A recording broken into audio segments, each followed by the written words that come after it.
Assalamualaikum warahmatullahi wabarakatuh. Waalaikumsalam warahmatullahi. Selamat siang anak-anakku semuanya. Bagaimana kabar kalian hari ini? Alhamdulillah baik, Bu. Alhamdulillah semuanya dalam keadaan baik saja. Nah, sebelum kita mulai pembelajaran hari ini, alangkah baiknya kita berdoa terlebih dahulu. Silahkan ketua kelas untuk memimpin doanya. Sebelum kita mulai belajar, marilah kita membaca doa. Baca doa dalam hati, mulai. Selesai. Semoga Allah kabulkan doa kita semua ya. Nah, meskipun cuaca di luar sedang hujan, Ibu harap ini tidak mengurangi semangat kalian untuk belajar matematika hari ini. Baik, selanjutnya Ibu akan memeriksa kehadiran terlebih dahulu. Asep, Hadir. Anto, Hadir. Budi, Hadir. Yuli, Hadir. Rani, Hadir. dan Santi. Hadir. Alhamdulillah semuanya hadir ya. Baik, materi kita hari ini adalah mengenai statistika. Nah, kata statistika pasti sudah tidak asing lagi di telinga kalian, karena kalian sudah pernah belajar statistika saat kelas 7. Nah, di kelas 7 kalian mempelajari tentang cara-cara penyajian data dalam bentuk diagram. Masih ingat? Ada yang dalam bentuk diagram batang, kemudian diagram lingkaran, kemudian diagram garis, dan ada juga yang dalam bentuk tabel. Nah, sekarang di kelas 8 kalian akan mempelajari tentang ukuran pemusatan data dan penganalisaan data serta pengambilan keputusan dan membuat prediksi berdasarkan hasil analisis data. Jadi tujuan pelajaran kita hari ini adalah yang pertama, memahami ukuran pemusatan data berupa median, min, dan modus. Kemudian kalian diharapkan bisa untuk menyelesaikan masalah yang berkaitan dengan min, median, dan modus. Kemudian kalian harus bisa memahami cara pengambilan keputusan dan membuat prediksi berdasarkan analisis dan data. Selanjutnya, kalian bisa menyelesaikan soal yang berkaitan dengan cara pengambilan keputusan dan membuat prediksi. Nah, baik, sebagai pemanasan, Ibu ingin tanya dulu nih, ada yang masih ingat apa pengertian dari statistika? Silahkan, Anto. Statistika adalah data. Ya, statistika memang berkaitan dengan data-data. Tetapi pengertian statistika tidak hanya itu. Ada yang ingin melengkapi? Silakan. Statistika itu membuat tabel data. Memang benar, dalam statistika nanti ada bagian untuk membuat tabel data, tetapi tidak hanya itu saja, ini masih kurang lengkap. Nah, karena jawaban-jawaban di sini masih kurang lengkap, Ibu akan memberitahukan pengertian statistika secara lengkapnya, yaitu salah satu cabang ilmu matematika yang berhubungan dengan pengumpulan data, kemudian pengolahan data, penyajian data,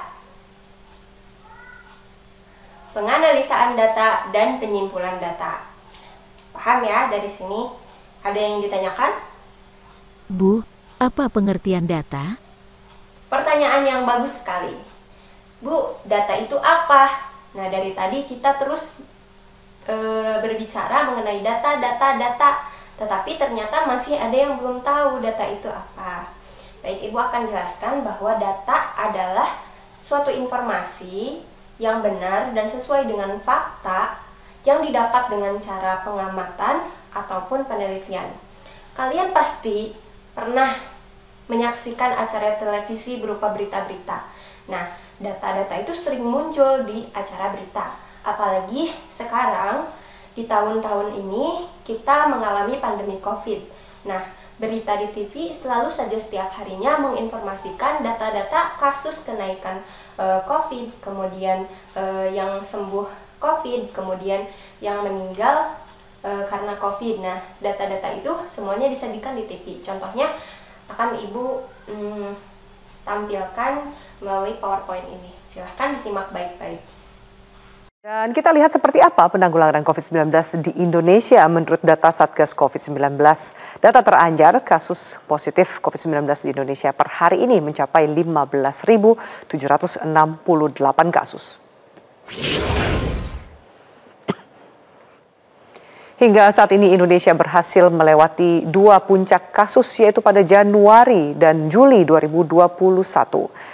Angka positif COVID-19 berhasil ditekan hingga 41,6% dalam kurun waktu 4 minggu setelah PPKM darurat diterapkan.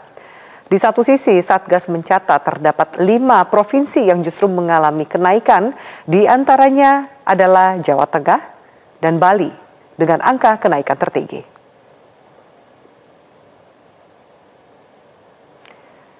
Terhitung sejak awal tahun, lebih dari 55 juta orang di Indonesia telah mendapatkan vaksinasi COVID-19 dosis pertama. Angka ini mencakup 26,5% dari target sasaran vaksinasi di Indonesia yang mencapai 208.265.000 orang. Di sisi lain, warga yang telah mendapatkan vaksin dosis kedua mencapai 29.400.000 orang lebih.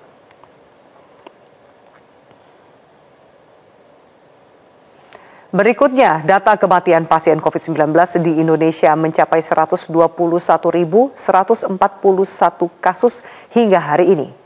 Badan Kesehatan Dunia mencatat kematian di Indonesia merupakan kasus tertinggi di dunia selama pekan kedua Agustus 2021. Di satu sisi, kasus kematian sempat mencapai angka tertinggi tanggal 26 Juli lalu dengan total 2.069 kasus dalam waktu 1 hari.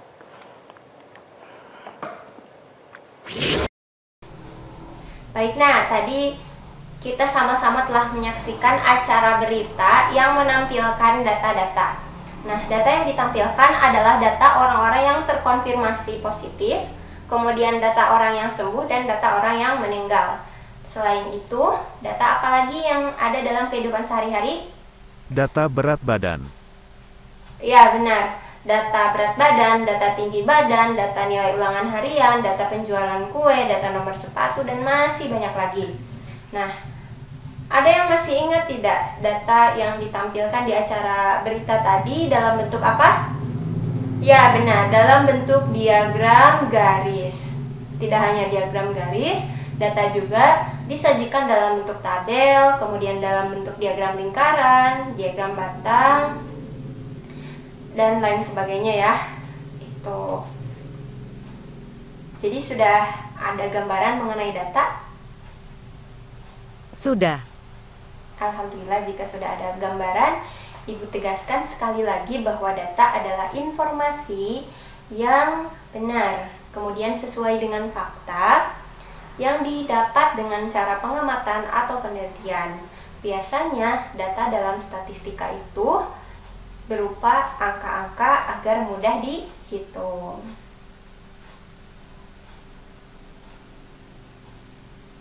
Sudah paham ya? Paham. Sudah dicatat apa yang Ibu katakan? Sudah. Sudah. Saat kita mengumpulkan data, kadangkala kita menjumpai bahwa data itu banyak sekali. Sehingga ketika kita akan menjelaskan pada orang lain, tidak memungkinkan untuk menyebutkannya satu persatu pada orang lain. Nah, maka untuk mempermudahkan kita mendeskripsikan data yang banyak, kita perlu melakukan ukuran pemusatan data. Nah, dengan ukuran pemusatan data, kita bisa mendeskripsikan data yang banyak dengan hanya mengambil satu data sebagai perwakilan data yang ada. Nah, contohnya nih, misal ketika Ibu tanya kepada Rani, Rani bangun tidur pukul berapa? Misal Rani menjawab pukul 5 pagi, Bu.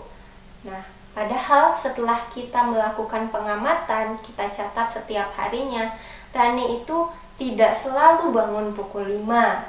Kadang Rani bangun pukul 5 lewat 2, kemudian kadang Rani bangun pukul 5 lewat 10. Tetapi Rani menjawab pukul 5 pagi. Karena dalam 1 minggu itu seringnya Rani bangun pukul 5 pagi pas.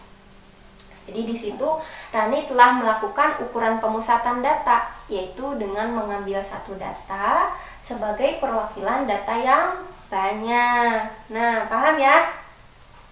Paham. Nah, untuk mengambil satu data sebagai perwakilan data yang banyak itu kita tidak boleh asal-asalan. Ada langkah-langkah atau cara yang mesti kita tempuh. Ada 3 cara untuk mengambil satu data sebagai perwakilan tersebut. Yang pertama adalah dengan mencari min. Kemudian bisa juga kita mencari median. Kemudian bisa juga dengan cara mencari modus. Sudah dicatat ya apa pengertian dari ukuran pemusatan data dan bagaimana cara-cara pengambilan data atau cara-cara melakukan ukuran pemusatan data. Silahkan dicatat terlebih dahulu. Sudah. Nah, baik. Jika sudah dicatat, Ibu akan lanjut ke pembahasan mengenai min. Min atau rata-rata adalah salah satu bentuk dari ukuran pemusatan data yang didapat dengan cara menjumlahkan seluruh data yang ada, kemudian dibagi oleh banyaknya data. Di sini Ibu memiliki contoh data nomor sepatu data berat badan dalam bentuk tabel frekuensi. Di sini masih ingat tabel frekuensi? Frekuensi itu adalah banyaknya data. Jadi ketika di sana terdapat 39 dengan frekuensi 3, artinya data 39 itu ada 3 orang. Kemudian misalnya berat badan 45 itu ada 3 orang. Nah, seperti itu. Jadi untuk mendapatkan jumlah seluruh data, kita perlu mengalihkan berat badan dengan frekuensi yang ada. Contohnya, ayo kita tulis di papan tulis. Baik, selanjutnya kita akan bahas contoh soal tabel frekuensi tadi. Nah, cara mencari min adalah dengan menjumlahkan seluruh data yang ada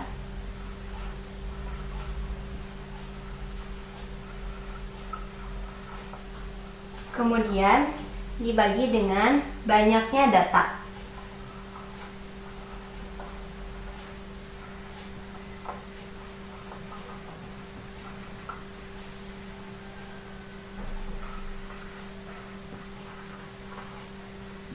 Dalam kasus tabel frekuensi tadi, kita bisa tahu bahwa berat badan siswa 39 kilo itu ada 3 orang.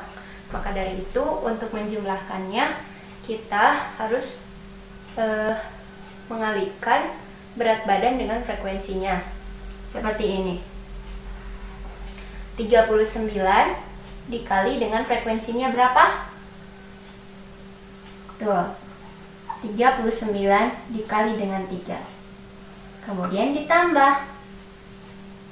Berat badannya yang 40 kilo ada berapa orang? 5 orang. Betul. 40 kali 5. Lalu ditambah dengan berat badan 41. Ada berapa? Frekuensinya? 1 ya. Kemudian berapa lagi? Berat badannya 42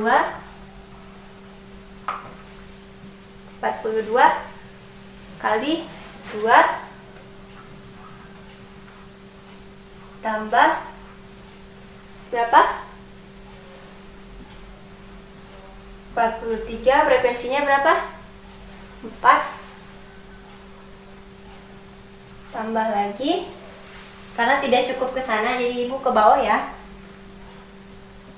44 kali frekuensinya berapa yang 44? 2 ya. ditambah 45 dikali berapa frekuensinya? 3.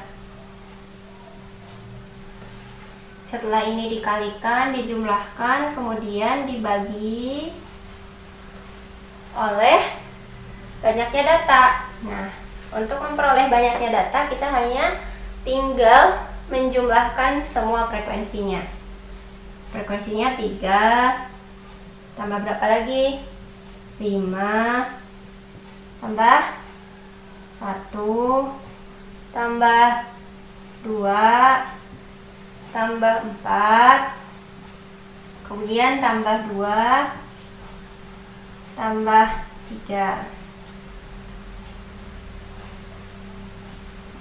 Kita operasikan yang ini terlebih dahulu ya. Kita operasikan ini terlebih dahulu. 39 dikali 3, bantu nak. Berapa hasilnya? Ya, 117. Kemudian ini 40 kali 5, 200. Ditambah 41 kali 1, 41 ya tetap. Tambah 42 kali 2, 82. Tambah 43 dikali 4, 172. Tambah 44 kali 2, 88. Udah ya. Tambah 45 dikali 3, 135. Dibagi, jumlahkan frekuensinya Nek. Yang ini 35 tambah 35, 3 maksudnya, maaf. 3 tambah 5 tambah 1 tambah 2 tambah 4 tambah 2 tambah 3 berapa? 20 ya. Nah, sama dengan ini dijumlahkan. Ada yang bisa bantu ibu untuk menjumlahkan ini? Berapa kira-kira? 836 dibagi 20 sama dengan 41,8. Jadi rata-rata berat badan di kelas 8A ini adalah 41,8.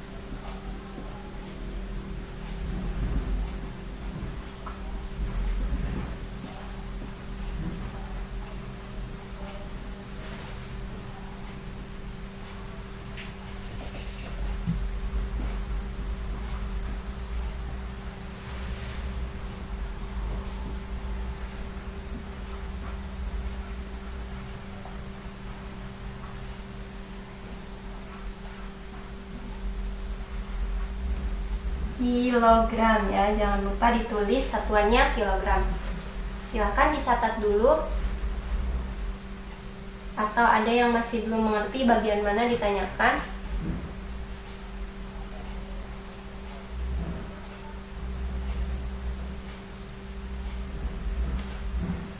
Ini satuannya kilogram ya. Insya Allah sudah paham ya, sudah ditulis semuanya?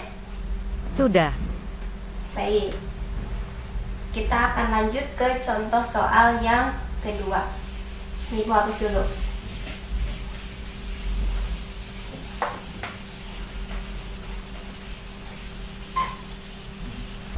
Baik, selanjutnya contoh soal yang kedua itu tingkat kesulitannya lebih sulit daripada yang tadi ya. Dimana di situ ada soal cerita. Kita tuliskan dulu informasi-informasi yang pentingnya. Diketahui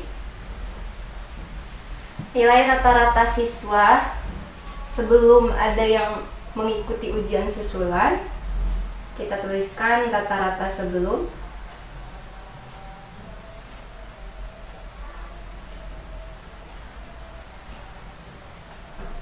Ini penulisannya Ibu singkat ya, rata-rata 2 kali maksudnya. Sebelum adalah 45. Kemudian banyak siswanya berapa?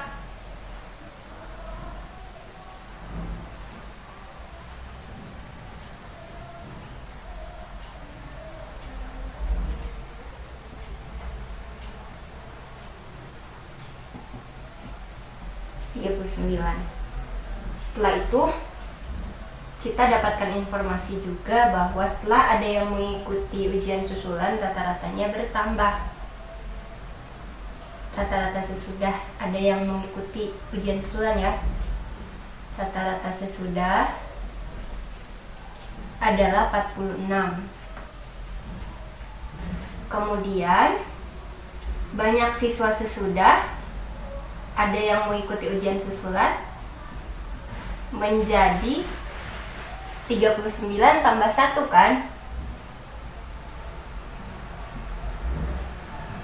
Berapa jadinya?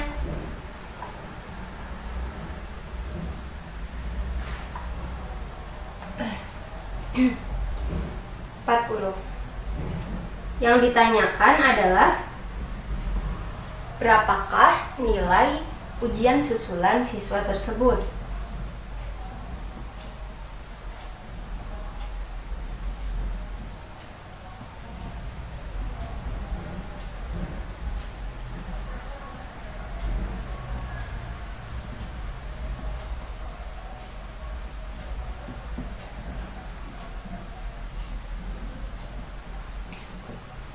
Untuk mencarinya, kita harus mencari jumlah keseluruhan nilai siswa yang 39 dulu ya.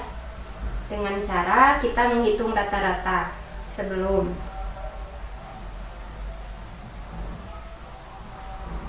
Nah, rata-rata sebelum kan berarti jumlah nilai sebelum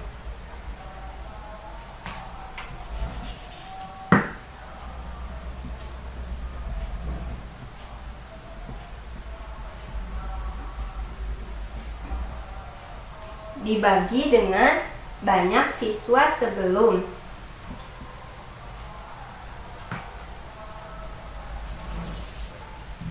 Banyak siswa sebelum.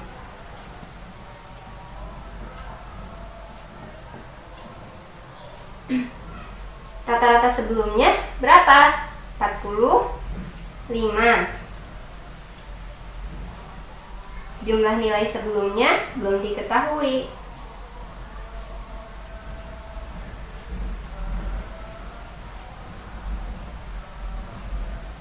Dibagi banyak siswa sebelum berapa? 39. Nah, untuk mencari tahu jumlah nilai ini, jumlah nilai sebelum, kita pindahkan 39 ke ruas kiri. Asalnya pembagi menjadi pengali.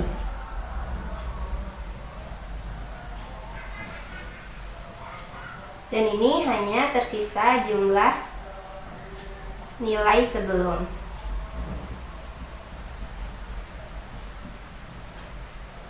(45) dikali 39 berapa? 1755. Jadi jumlah nilai sebelumnya adalah 1755.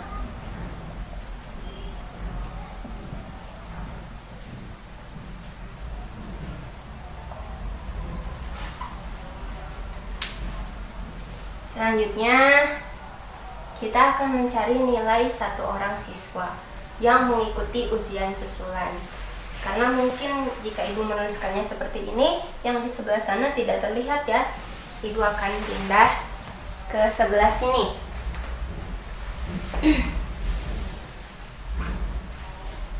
Rata-rata sesudah ada yang mengikuti ujian susulan, dicari dengan jumlah nilai sesudah. Berarti jumlah nilai sesudah itu adalah jumlah nilai sebelum plus X.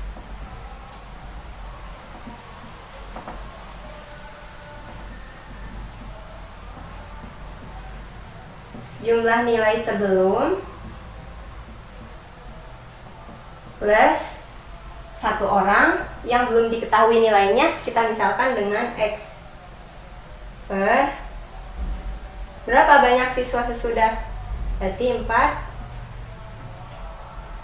Maaf, kita tuliskan dulu rumusnya ya.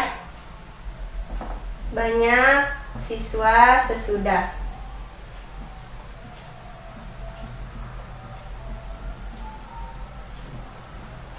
Rata-rata sesudahnya berapa? 46.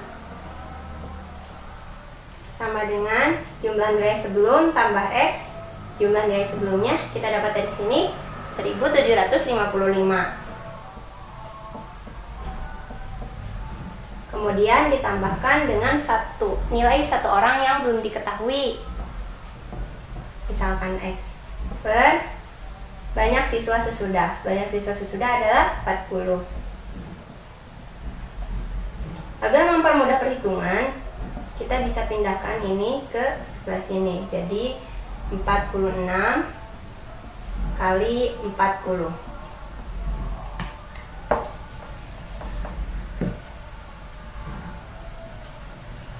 Sama dengan 1755 plus X.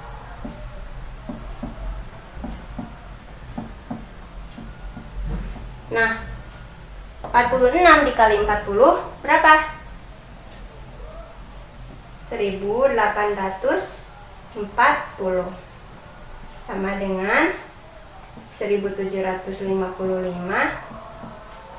plus X. Untuk mencari nilai X, kita pindahkan 1755 ke ruas ini. Jadi 1840, ini positif, pindah ke ruas kiri jadi negatif, dikurangi 1755 sama dengan X. 1840 dikurangi 1755 berapa? Ya benar, 85. Jadi nilai X-nya adalah 85. Dalam artian nilai ujian susulan satu orang siswa tersebut adalah 85. Nih di sini. Jadi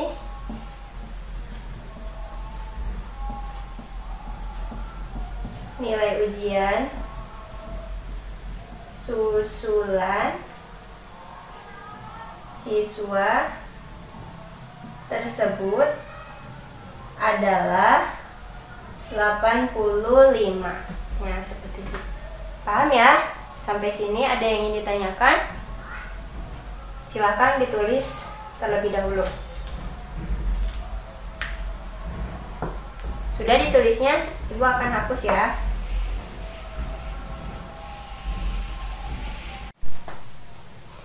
Nah, baik, tadi kita sudah membahas mengenai contoh-contoh min atau rata-rata. Sekarang kita akan membahas mengenai bentuk ukuran pemusatan data yang kedua, yaitu median. Nah, median artinya nilai tengah. Bagaimana cara mencari median? Kita bisa mengurutkan data dari mulai yang terkecil ke yang terbesar. Lalu kita amati data yang berada atau memiliki posisi di tengah-tengah, itulah yang namanya median. Nah, dalam median ini terdapat dua kasus. Kasus jumlah data. Ada yang jumlah datanya ganjil, ada yang jumlah datanya genap. Untuk mencari median di jumlah data yang ganjil adalah kita mengurutkan dulu seperti biasa dari yang terkecil ke yang terbesar. Nah, kita amati data yang berposisi atau memiliki posisi di tengah-tengah itu merupakan mediannya. Kemudian, apabila kita memiliki data ganjil yang jumlahnya banyak, sehingga tidak memungkinkan kita untuk mengurutkan dari yang terkecil sampai yang terbesar, misalnya datanya ada sebanyak 51. Nah, bayangkan kalian harus mengurutkan data sebanyak 51 dari yang terkecil ke yang terbesar. Maka untuk memudahkan, kita bisa menggunakan rumus N plus 1 dibagi 2. Dengan N ini adalah banyaknya data. Sehingga jika kita memiliki jumlah data sebanyak 51, kita masukkan saja ke rumus 51 ditambah 1, kemudian dibagi 2. 51 tambah 1 berapa? 52. Nah, 52 dibagi 2 sama dengan 26. Nah, artinya mediannya ada di posisi data yang ke-26. Seperti itu. Biasanya sih rumus ini digunakan pada data-data yang jumlahnya banyak, misalnya dalam bentuk tabel atau diagram. Untuk data-data yang sedikit, kita menggunakan cara yang pertama tadi, dengan diurutkan, kemudian diamati mana yang paling tengah, itulah mediannya. Selanjutnya, kasus jumlah data yang genap. Nah, untuk mencari median di jumlah data yang genap juga ada 2 cara. Yang pertama, kita bisa mengurutkan dari yang terkecil ke yang terbesar. Kita amati 2 angka yang paling tengah. Nah, 2 angka tersebut dijumlahkan, lalu dibagi 2, maka itulah mediannya. Nah, untuk rumus mencari median di data genap yang jumlahnya banyak atau data yang disajikan dalam tabel atau diagram, kita bisa menggunakan rumus yang kedua, yaitu rumus data ke N per 2 ditambah data ke N per 2 ditambah 1 dibagi 2. Nah, biasanya data ini kita gunakan untuk mencari median di tabel atau diagram. Selanjutnya Ibu akan jelaskan contoh median di papan tulis. Ada yang di dalam buku itu ya, data nilai ulangan harian IPA tuh dalam bentuk diagram batang ya. Langkah pertamanya kita jumlahkan dulu frekuensinya.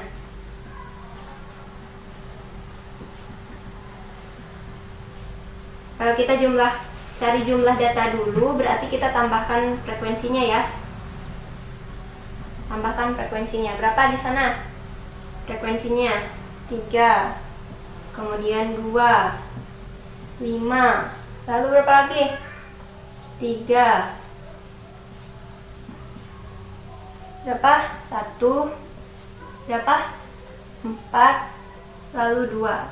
Ketika kita jumlahkan datanya, 3 tambah 2, 5. 5 tambah 5, 10. 10 tambah 3, 13 tambah 1, 14 tambah 4, 18 tambah 2, 20. Jadi jumlah datanya di sini kan genap. Kita bisa menggunakan rumus median yang kedua, yaitu nilai ke N per 2 ditambah nilai ke dalam kurung N per 2 tambah 1, ya begitu rumusnya kan, dibagi 2. Di sini kan N adalah banyaknya data. Maaf, ini harusnya bukan jumlah data ya, berarti banyak data.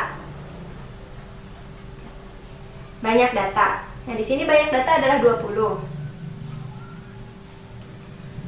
N adalah banyak data, berarti kita nilai ke banyak datanya 20 per 2 ditambah nilai ke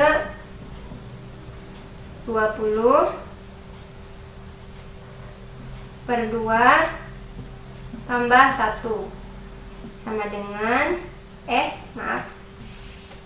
kemudian dibagi 2 sama dengan nilai ke 10 tambah nilai ke 11.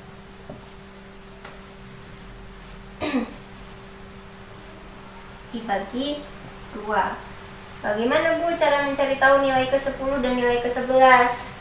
Nah, caranya pertama kita lihat dulu di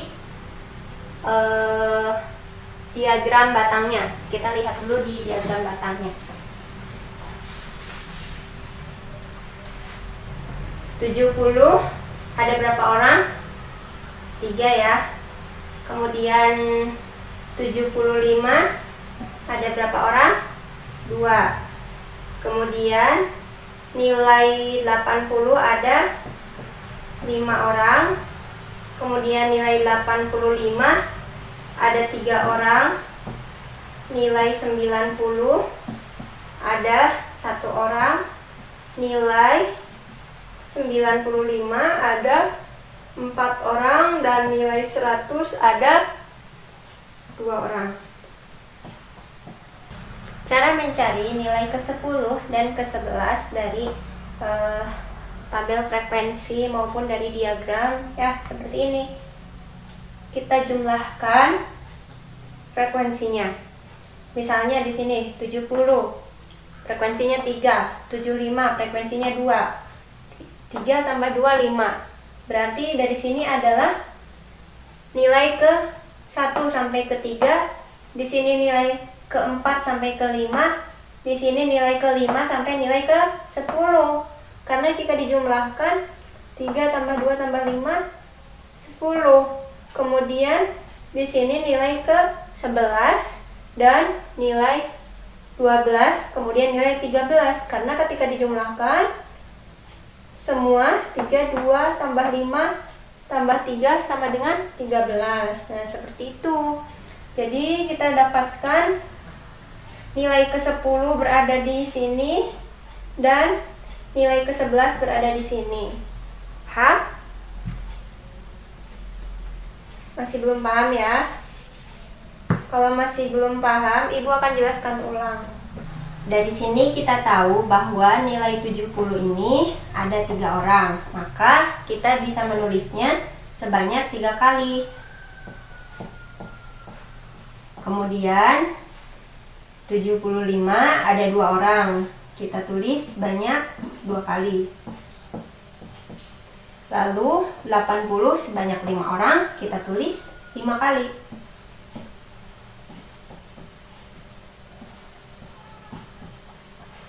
Dan data 85 sebanyak 3 orang, kita tulis sebanyak 3 kali.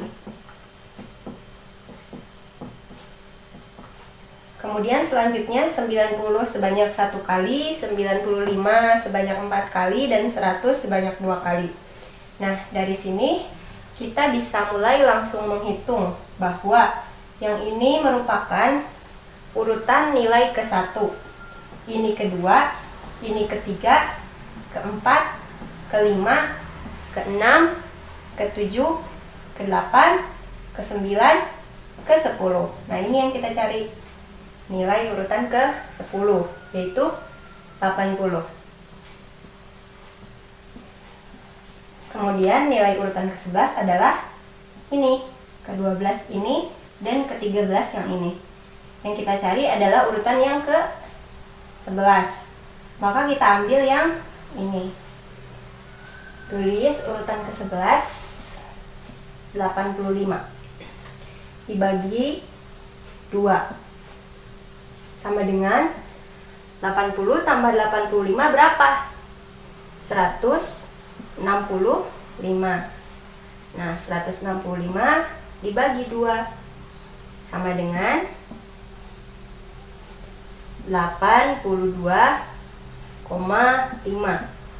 Nah, jadi median dari data nilai ulangan IPA kelas 8A adalah 82,5. Sudah paham ya? Nah, pembahasan mengenai median tadi sudah dijelaskan, juga contoh-contohnya. Sekarang kita akan lanjut ke pembahasan mengenai modus. Nah, modus adalah salah satu bentuk dari ukuran pemusatan data yang diambil dengan cara memilih data yang paling banyak muncul. Nah, misalnya jika disajikan sebuah data nih yang paling sering muncul atau yang paling banyak muncul, itulah modusnya. Gampang ya untuk menentukan modus. Kemudian apabila disajikan dalam bentuk tabel frekuensi, nah yang frekuensinya paling banyak itulah modusnya. Nah, seperti itu. Dalam modus itu ada 2 buah kemungkinan gitu. Jadi bisa saja dalam data tersebut ada lebih dari satu modusnya. Jadi kan di contoh-contoh yang sering kita temui itu modusnya itu hanya ada satu. Nah, padahal apabila kita menemukan contoh-contoh soal yang lain gitu, kadangkala ada juga yang modusnya itu lebih dari satu. Misalnya ada yang memiliki 2 modus, 3 modus, dan sebagainya. Kemudian ada lagi kasus di mana dalam sekumpulan data tersebut tidak terdapat modus sama sekali.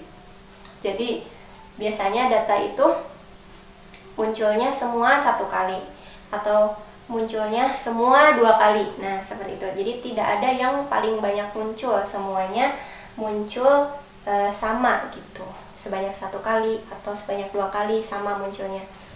Paham ya?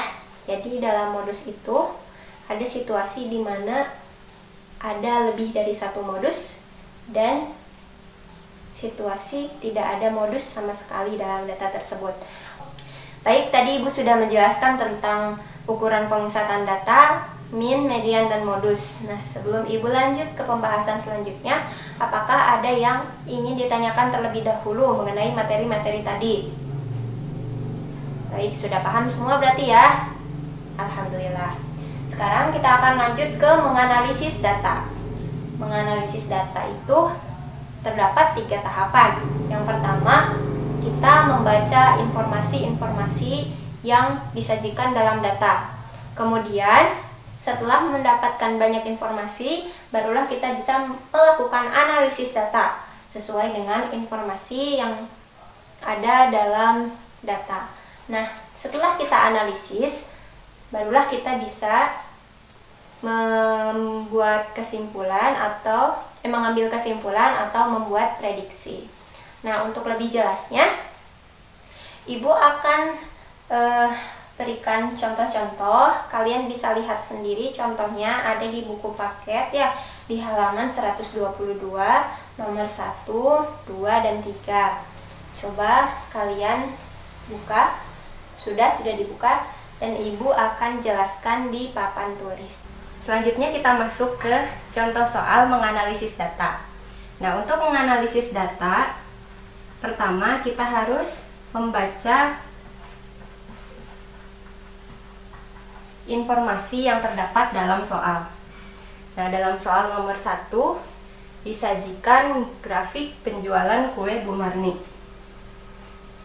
Kemudian diminta untuk menyebutkan hari apa penjualan tertinggi. Kalian bisa perhatikan dalam grafik penjualan tertingginya ada pada hari Minggu dengan banyaknya penjualan sebanyak 400. Jadi gampang ya pertanyaannya jika seperti itu. Kemudian ditanyakan lagi, berapakah selisih penjualan tertinggi dan terendah? Nah, di bagian ini kita sudah mulai menganalisis data. Kita tulis dulu penjualan tertingginya berapa. Penjualan tertingginya adalah 400 kue. Kemudian penjualan terendahnya, ya benar, 150.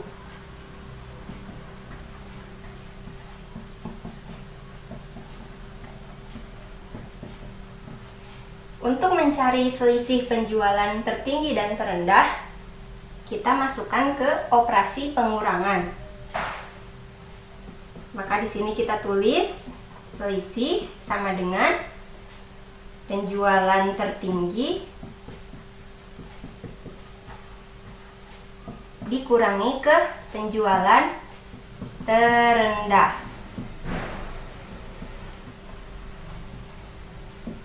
Penjualan tertingginya berapa? 400 dikurangi penjualan terendahnya 150. 400 dikurangi 150, ya benar, 250. Jadi selisih penjualan tertinggi dan terendah Bu Marni adalah 250. Sampai sini bisa dipahami ya? Sudah selesai mencatatnya? Baik, jika sudah selesai, Ibu akan menghapus.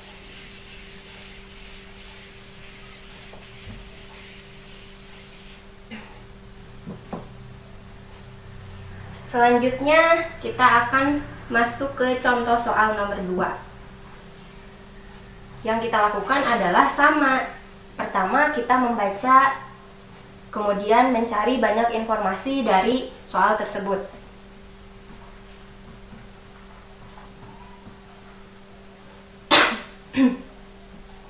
Kemudian kita menganalisis. Nah, di situ kan dijelaskan bahwa SMA Negeri 1 Cicurug sedang membuka penerimaan siswa baru dengan kuota sebanyak 250 orang. Nah, sedangkan siswa yang diperbolehkan masuk atau jatah siswa yang masih kosong itu hanya tinggal 8%.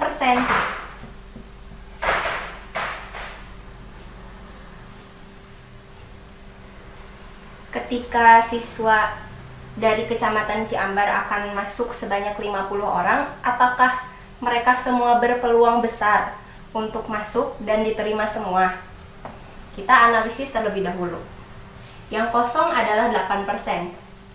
8% itu artinya 8 per 100. Nah, 8% dari 250 berarti 8 per 100 dikali 250. Hasilnya coret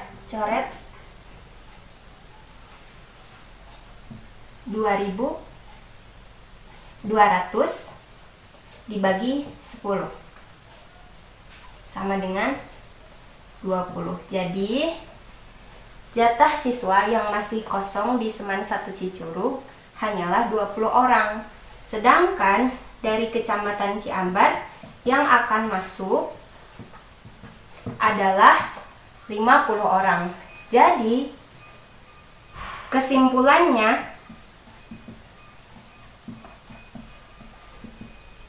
siswa dari Kecamatan Ciambar itu tidak akan semuanya masuk.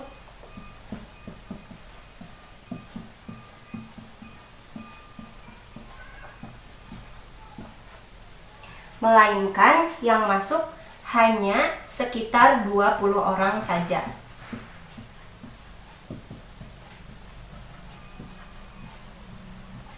Nah, tahapan dari soal nomor 2 ini sudah lengkap ya. Sudah mulai dari membaca informasi, kemudian menganalisis data, dan menyimpulkan. Sudah bisa dipahami? Sudah dicatat?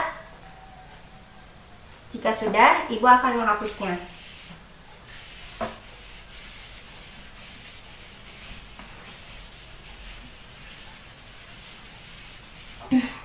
Sekarang kita masuk ke contoh soal yang ketiga. Di situ kan disajikan sebuah tabel ya. Ada tabel album. Album A dengan kapasitasnya berapa, album B kapasitasnya berapa. Nah, itu merupakan data, tabel data dari flash disk yang dimiliki Rani. Jadi ceritanya Rani memiliki sebuah flash disk dan di dalamnya terdiri banyak sekali album-album musik dengan kapasitas-kapasitas yang dijelaskan dalam tabel. Nah, sisa ruang kosong dalam flash disk Rani adalah sebanyak berapa? 200 MB. Sedangkan Rani ingin menambahkan file baru dengan kapasitas 500 MB.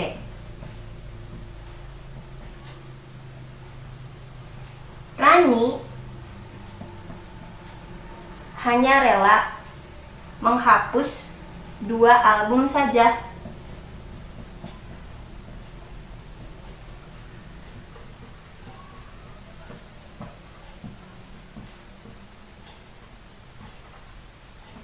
Pertanyaannya, apakah cukup menambahkan file baru jika hanya Rani menghapus 2 album saja? Mari kita analisis terlebih dahulu. Karena terdapat sisa ruang kosong dalam flash disk Rani, maka kapasitas file baru ini kita kurangi oleh ruang kosong.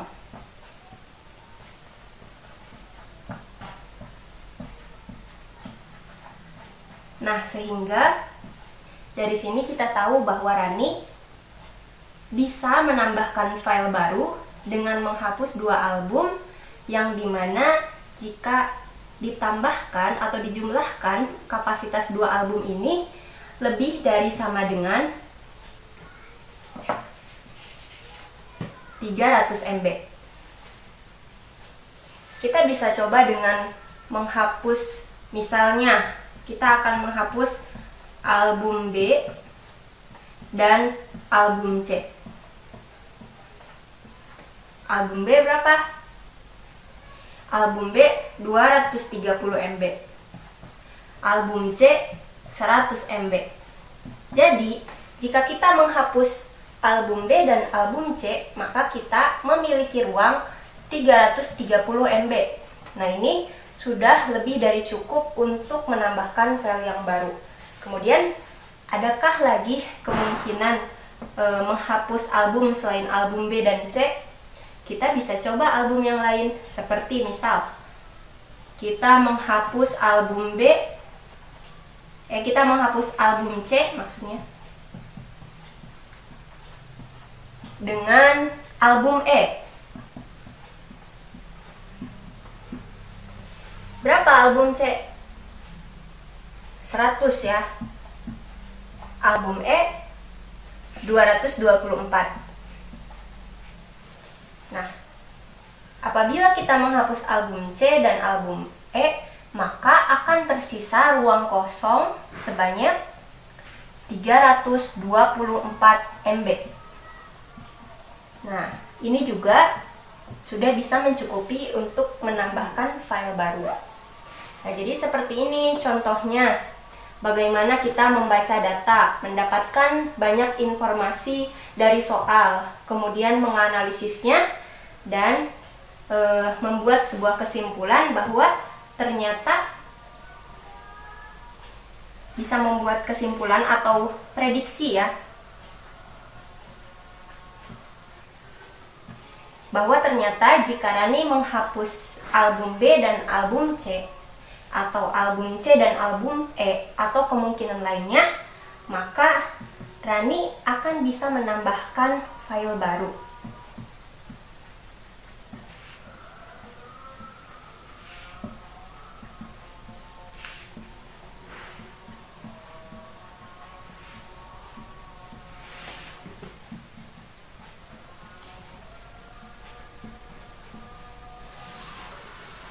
Sampai sini sudah bisa dipahami ya. Dari membaca data, kemudian menganalisis data, dan membuat simpulan atau prediksi dari hasil analisis dan data. Apa ada yang mengalami kesulitan? Alhamdulillah semuanya sudah paham ya. Jika sudah paham, silahkan ini ditulis terlebih dahulu. Sudah. Sudah selesai menulisnya, Ibu akan menghapusnya. Nah, alhamdulillah materi hari ini semuanya sudah tersampaikan dengan baik, dan anak-anakku insya Allah sudah paham semuanya ya. Alhamdulillah. Nah, untuk mengisi waktu kita masih tersisa sekitar 15 menit. Ibu berikan tugas kalian kerjakan latihan halaman 123, nomor 2, nomor 4, nomor 6, dan 10. Ya, dikerjakan secara berkelompok. Kalian harus berdiskusi dan bekerja sama. Nanti ibu akan memantau kalian ke kelompok masing-masing. Apabila ada yang sulit, silahkan ditanyakan ke ibu ya. Ya, baik. Nah, setelah ibu berkeliling ke kelompok kalian masing-masing, ternyata alhamdulillah sebagian besar sudah paham mengenai materi hari ini, sehingga bisa dengan mudah menjawab soal-soal yang ada di buku latihan. Nah, karena waktunya mungkin tinggal 2 menit lagi ya, sedangkan ada beberapa soal lagi yang belum diselesaikan, ibu jadikan tugas ini sebagai pekerjaan rumah, PR. Silahkan kalian kumpulkan minggu depan, minggu yang akan datang. Insya Allah kita akan bertemu lagi dengan materi yang baru, yaitu materi tentang penyebaran data. Bisa dipahami ya? Baik, sebelum kita mengakhiri pembelajaran hari ini, kita buat rangkuman sama-sama. Jadi, tadi ibu sudah menerangkan ukuran pemusatan data. Apa itu ukuran pemusatan data? Mengambil satu data sebagai perwakilan data yang banyak. Benar, mengambil satu data sebagai perwakilan data yang banyak. Selanjutnya, ada 3 bentuk ukuran pemusatan data, apa saja? Ya, benar. Apa itu, Min? Rata-rata. Bagaimana cara mencarinya? Jumlah data dibagi banyak data. Ya, apa itu median? Nilai tengah. Bagaimana mencarinya? Diurutkan lalu ambil nilai tengah. Ya, modus. Modus adalah? Angka yang sering muncul. Nah, alhamdulillah. Kemudian selanjutnya, menganalisis data, kemudian cara menganalisis data, lalu mengambil kesimpulan, dan membuat prediksi. Itu ada 3 tahapan, apa saja sebutkan? Membaca, menganalisis, dan membuat kesimpulan atau prediksi. Alhamdulillah, semoga ilmu yang kita dapatkan adalah ilmu yang bermanfaat dan membawa keberkahan pada kita semua, amin. Nah, sekian dari ibu mohon maaf apabila ada kesalahan kata. Wassalamualaikum warahmatullahi wabarakatuh. Waalaikumsalam warahmatullahi wabarakatuh.